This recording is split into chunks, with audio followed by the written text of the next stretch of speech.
Are you telling me 1 in 10 American adults suffers from a panic attack? Yeah, it's a little staggering, isn't it? I'm really shocked. I've never had one. I have a really good friend, one of my best Mhm. friends, suffers from panic attacks. He tells me about them, and I wish that I knew more. So I figured Dr. Ron Dummar, Let's talk about it. host of the Be Well Now podcast, It's more common than we realize. that you and I could talk about it. Sounds good. All right, this is Be Well Now, and we're going to get into panic attacks after this soothing song. Intro. Cue the intro. Dr. Ron Dummar, I'm Nick, the curious patient, your patient here, and Community Health and Wellness in Heber City, Utah. Who are you real quick before we start talking about a subject that I want people to respect you and understand where the source is coming from? Yeah, I'm Dr. Ron Dummar, physical and functional medicine doctor. And I do a lot of Chinese medicine, a lot of herbal medicine in my practice.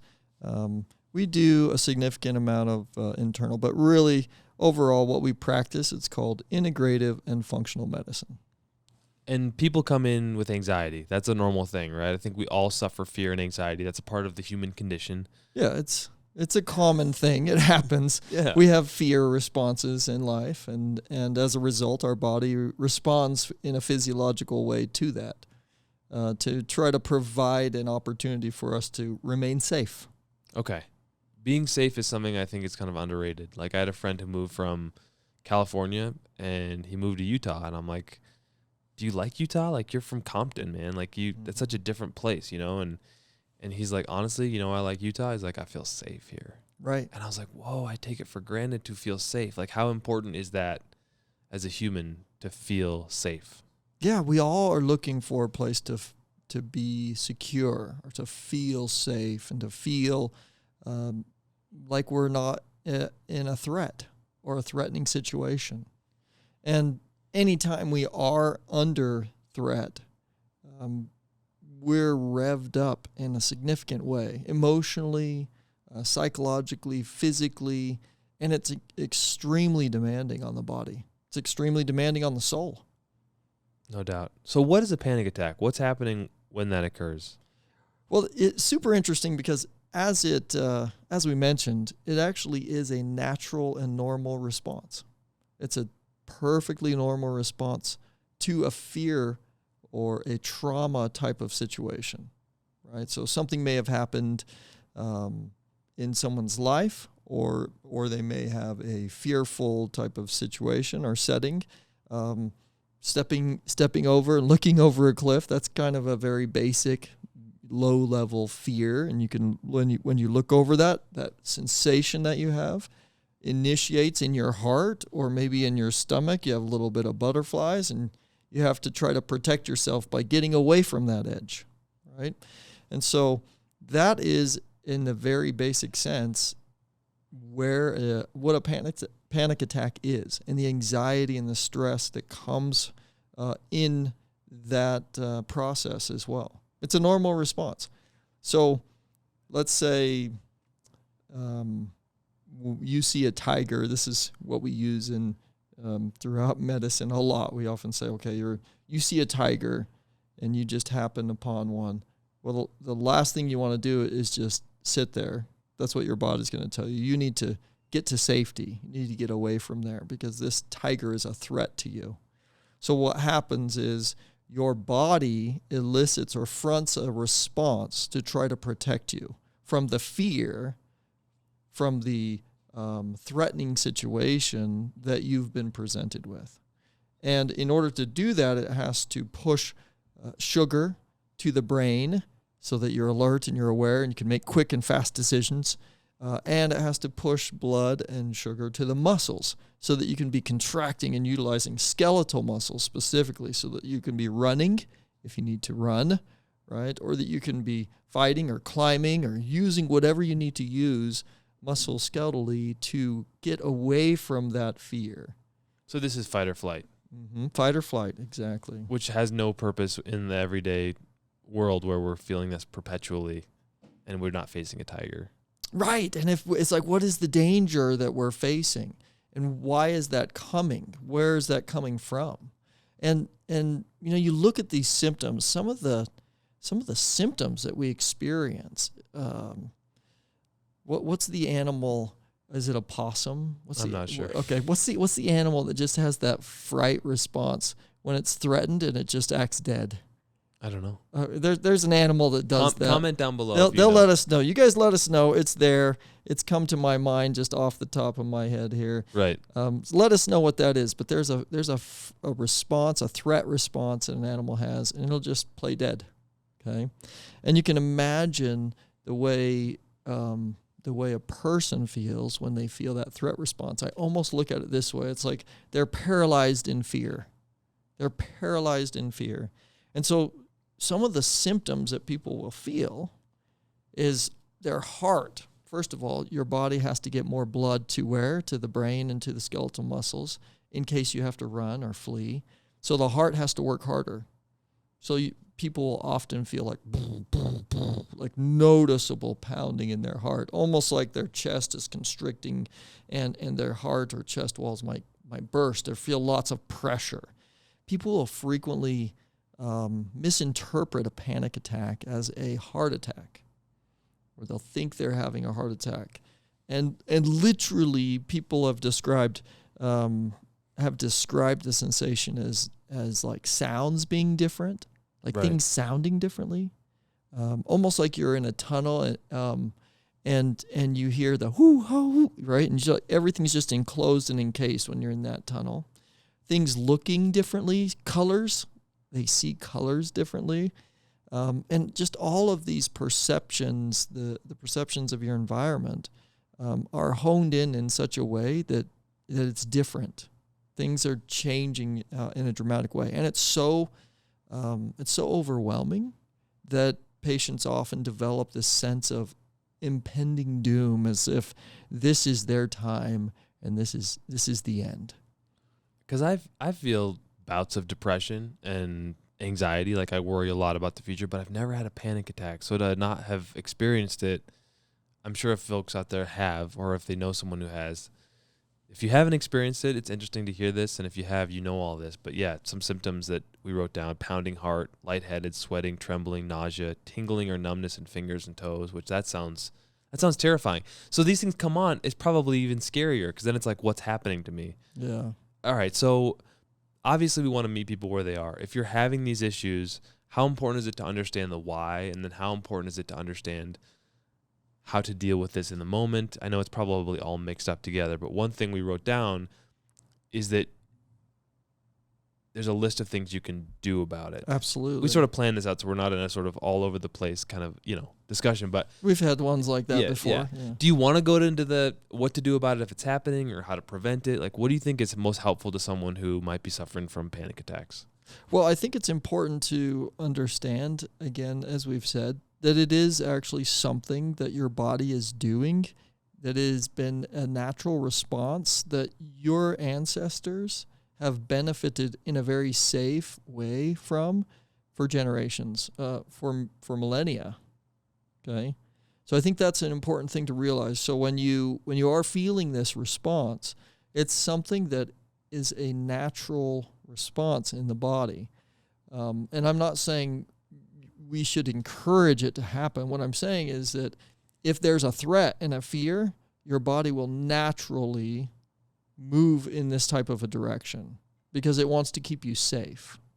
So what we want to do now is say, okay, how do I make this not so overwhelming for me and still be able to move in a way that keeps me safe, or be able to navigate a threat that I perceive without getting to a situation where I am in a full-blown panic attack. And there are different skills. There are different things that we can do. And the number one thing is to recognize, first of all, that this is a normal response by your body. It's like patients will come to me and they'll say, oh my gosh, I feel horrible. I got sick. I'm like, okay, well, when did you get sick? And it's like, well, I threw up at this time and I had a massive fever and all these different things, right? Well, those are the healing response. You're just talking about things that feel horrible, but your body is doing as a natural healing. So we call it being sick. We call the process of healing being sick. You see what I'm saying? That doesn't add up for me, because the reality is when I have to help patients and say, well, actually you're healing. Like what you're describing to me is you're healing. You're not describing to me your sickness. You're describing to me your healing and the process of your healing. Okay?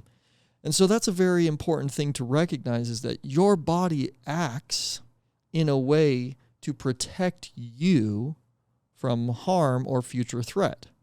In an illness, the way that it does it, it has to eliminate whatever toxin, pathogen, parasite, bacteria, whatever it was invaded by, it wants to eliminate that. So the runny nose is not sickness. The runny nose is your body healing by eliminating a pathogen, right? And the fever is the same thing. It's not the sickness. It's not an illness. It's your body healing itself and using heat as the mode of doing that. And I know we've talked about it on this podcast, but like if you're quote unquote healthy, doesn't mean you never get sick. It Right. means that you heal in a pretty fast way, or your body heals pretty quickly. Yeah, you have a robust healing mechanism. Right. But like, let's say you want to believe that, health is your natural state and that you're going to robustly heal, and then you don't. You stay sick for a while, right? It's easy to just like lose faith in the whole system. Same with panic attack. Okay, it's my body doing what it's supposed to do to be okay. I keep having these. I'm in a lot of anxiety. I'm in a lot of fear. Like, talk to me. Meet me there. Yeah. Yeah. So because I've lost faith in my ability to know what's going on, and life's really hard right now. Yeah. So when you're in the middle of it, right? You're in the middle of it, and you're like, oh my gosh, I'm feeling this coming on, or I'm just full blown. My heart's pounding. I'm having this. What do I do? Well, the first thing is to say you have to initiate some sort of reason. Let's make sure this is not a heart attack. That's a great place to start, right? Well, how can you do that on your own? Well, a heart attack, knowing the heart attack symptoms, which is typically pressure over the chest or the left arm or hand, is where you would be feeling that, and sometimes even into the neck or jaw. That is pretty typical for a heart attack. So if it's not that, if you're not experiencing those things, then it's less likely that it is a heart attack. Okay? It's far more likely that it is a panic attack in general than it is a heart attack. So it's easier to start from there and say, okay, these are symptoms that my body is experiencing. I've been exposed to a trigger, because this is typically what happens. Your body gets exposed in the environment somewhere. You're just out interacting, and there's a trigger. Okay, there's a trigger to something. Well, a trigger of something that elicits a fear response in your body that you've elicited perhaps in the past. So what are things that can be triggers? These are sounds, like loud sounds. A sound can remind you, it can be a shot for a soldier, right, who'd had a trauma. They can hear a loud sound, and then it takes them back, right, and then develop this panic type of state. And that can trigger it. Or it can be a scent. It can be a smell of something that reminds you of a previous or former trauma or fearful situation that you were in, and it takes your body physiologically there. Just like, in a sense, your immune system remembers pathogenic factors and remembers certain things so that it can fight against them. Your body can retain in remembrance some of these things as well. What about emotional things that just you don't even know why you get triggered, but it triggers something in your past?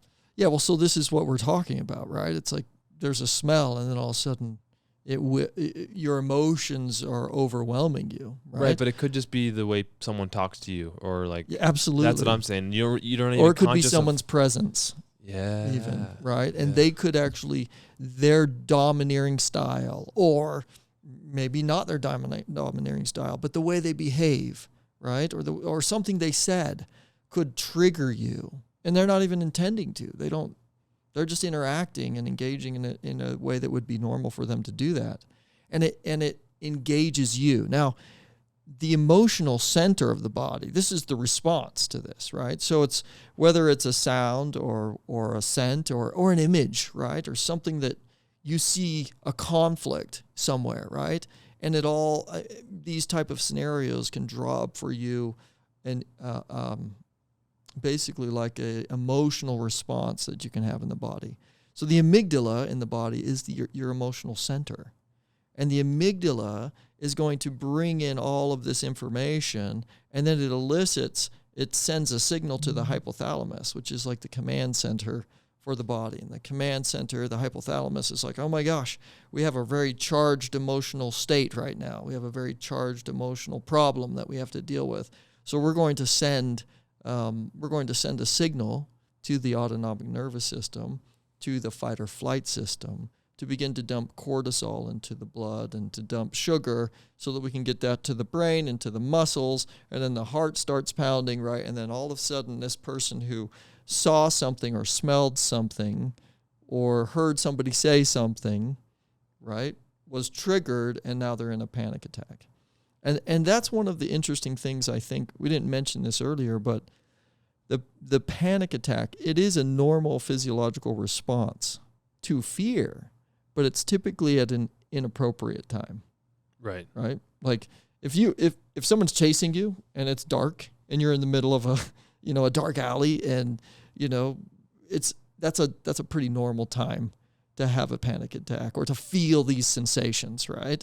Well, yeah, that's the thing is like when you're conscious of the fact that you're reacting in a way that doesn't feel commensurate to the moment, that you feel like you're overreacting. It doesn't fit the moment. Yes. You can try to talk yourself through it, and it's a practice probably to get better at it, but it's sort of like, what is happening? Why?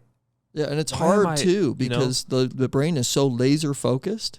The brain is so laser focused by some of what, like the adrenaline that drops into the blood, it becomes so laser focused that it has a difficult time with executive reasoning, which is what's more important here? Where should I logically place things, right? And so our logic kind of goes down as well. And so what we need to do is try to our very best in those moments insert logic. So it's not just about getting out of your brain and getting into your body. At this point, you actually want to bring logic in? You do want to attempt to. That's the first thing, is to say, okay, what do I think is happening?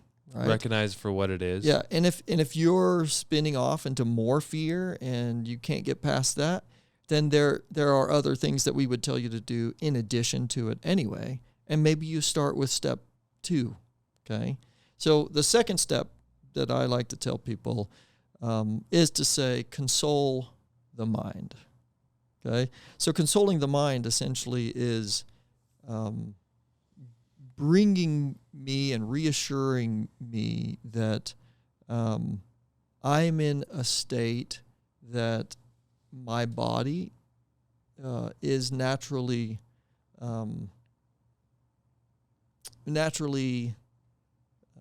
causing, right?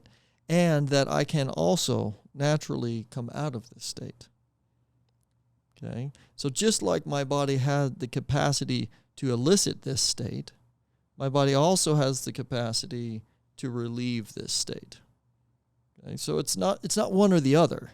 Our body is not only capable of half of the things that we do in life. It's capable of all of the things that we do in life. And so just there's we could say a pro or a con, and there's a light or a dark, you could say, right? But there is a plus or a minus to all of it. And so you have to recognize, first of all, that just as my body was capable of getting me here, which is a significant amount of work, it is also very capable of getting me away from here, okay, away from this space. The other thing I like to tell people, and put this at the front of your brain if you're starting to feel something at all, panic attacks usually last no longer than about 30 minutes. They peak at about 15. Now, this can still feel like an eternity when you're in the middle of it. Especially when it happens at work, or when you're like in the leisure time where you feel like you can finally let your guard down. Yeah. And then that's when it happens. And you're like, oh my gosh. What a mystery. I mean, it hasn't happened to me, but that's what my friend says. Like when he's with his kids at one of their activities, runs a small business, not a small business, but he's very busy and stressed out. And it's almost like when he's not at work, staying busy, which is a source of stress. Yeah. That's when the panic attack hits. Yeah, exactly. And I'm just like, man, I don't have any idea what you're going through. So you want to console the mind, and you said there's a thing you should print out, and as a message that maybe somebody Yes. could read. Yeah, and so what I want is for everybody to type something out like this, and it doesn't have to be this exact thing, but something like it, and place it somewhere in your house, place it in your purse, place it in a drawer, put it on a mirror, put it on places that you feel like are going to be good cues for you that you can go to. So if you're at home, where can I go to read this phrase? Okay. And you may not want it to be out in open where people can look at it. That's up to you. Or you might not care. You might be fine with it, and that's a fine too. And I think especially if you're an adult and a parent experiencing this, oftentimes children will learn from adults. And so if you're showing them this type of modeling and they happen to come across this and read this in their bedroom, it's only going to be better for them. Right. Right. So I'm okay with it. But again, you determine whether you are. But this is what I want you to type out. Something like this, put it around somewhere that, if you're out in the social setting, you can pull it out and read it. Okay. Somewhere, a few different places, but it's got to be easy access. I'm feeling, and then you can place the symptom there. Okay. I'm feeling lightheaded because my blood is being redirected to my limbs. Okay. I'm breathing hard because my body is responding in an evolutionarily honed way to adrenaline. Everything my body is doing right now is designed to keep me safe and protect me. Thank you. This is a natural response. I am safe and surrounded by love and peace. Okay, so write that out. Doesn't have to be real big, but put it someplace, multiple places where you can get easy access to it, especially if you're finding yourself frequently having panic attacks. Okay, so console the mind. You have to let the mind, begin the process of recognizing, we just told ourselves we're okay. Oh, things are okay now. Oh, it is okay. Because chances are things are probably actually okay in that moment. Yes. Right? As opposed to... If things are not okay, it's absolutely a natural response. Yeah. And it's an appropriate time. Yeah, and that sucks. And it sucks and it should suck at that point, right? But this is a time where it's like, why do I feel this way? Yes. I wish I didn't because things aren't as bad as I feel like they are. Yes, Okay. exactly. So the next thing that I would say to do is to slow your breath. Now, for me personally, this is typically the first thing I do. I like to slow my breath because I find that if I slow my breath, it allows me to think clearer. It opens the executive reasoning portions of the brain, the frontal cortex. It allows me to be able to reason better. How do we do that? So to slow your breath, what you're going to do is you can count to yourself inside your mind, and you can count 1 as you're breathing out, 2, 3, 4, 5, and then breathe in. Okay, so you're talking 1. You're intentionally going long on the exhale. Exactly. So I interrupted you. I'm sorry. Yeah, you're fine.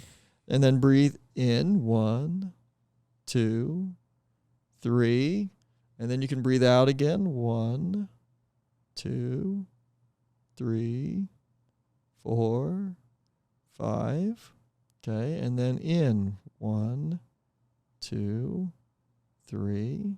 Okay, then out. And we'll continue this longer on the exhale than on the inhale.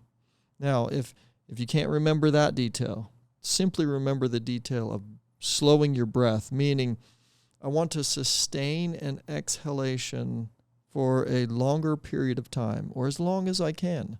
So I'll breathe out through my mouth or nose, and I'll breathe in through my nose.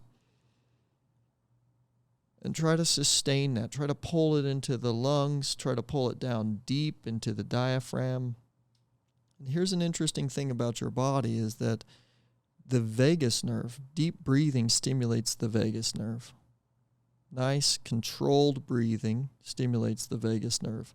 The vagus nerve actually comes all the way from the brainstem all the way down through the neck. It plugs into and assists the diaphragm for breathing.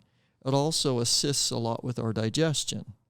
So digestive responses, breathing responses, heart, cardiovascular responses, the vagus nerve actually controls a lot of this.